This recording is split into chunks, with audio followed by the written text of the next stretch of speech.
ယားကြောင့်သင်္ကန်းထေဝဲဒီလိုတာယ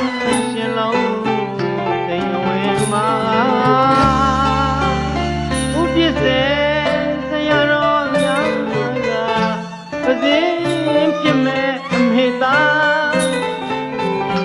ယဟန်တို့လိုက်နာရမယ်ယဟန်တို့ကျင့်ဝဲဩဝါဒကတာဟောအမေလေးရှာသေဝဲဝမှာသေဝဲဝကအမေမျက်ရည်လေးဆို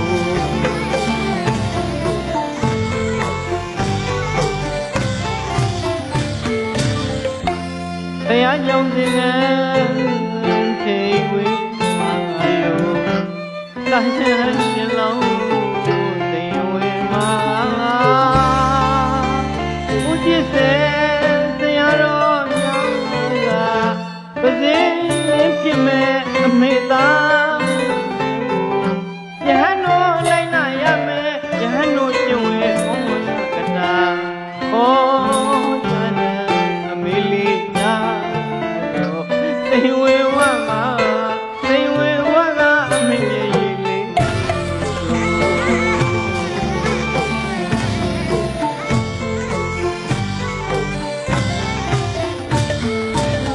ရင်ဝဲပိုက်ခံမွေး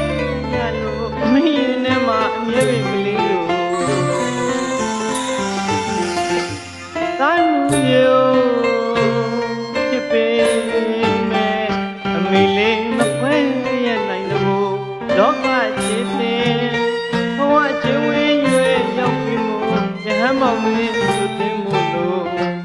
အပေတကားပိတ်တဲ့ယဟန်တကားဆံပြီးမို့ဝန္တာမြေရဲ့သိမ်ဝေနဲ့မေတ္တာကိုဒီနေ့ယခုမှ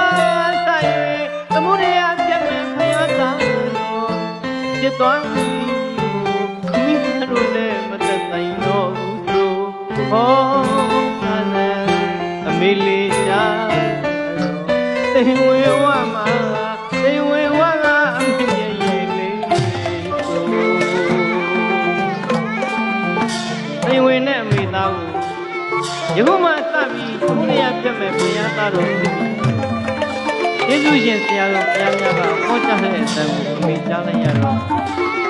သိမ်ဝေဝမှာအမေရဲ့ရည်လေးပြီးပါတယ်သားရဲ့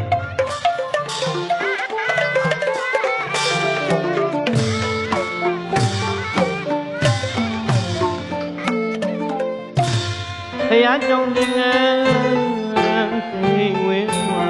လို့သာယဟန်ရှင်လုံးသေဝဲမှာ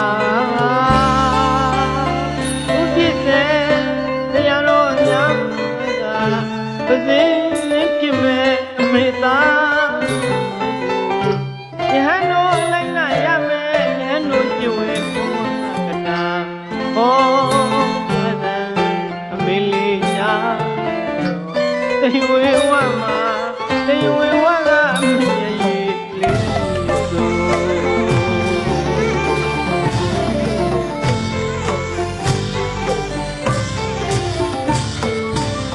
ရင်ဝဲပိုက်ခံမွေးကြရလို့အမေရင်ထဲမှာအမြဲပဲကလေးလို့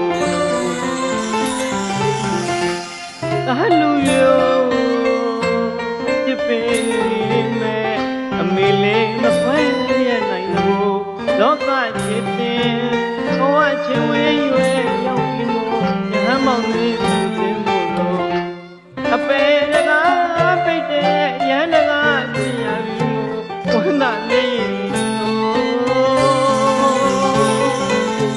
သိမ်ဝေနဲ့မေတ္တာ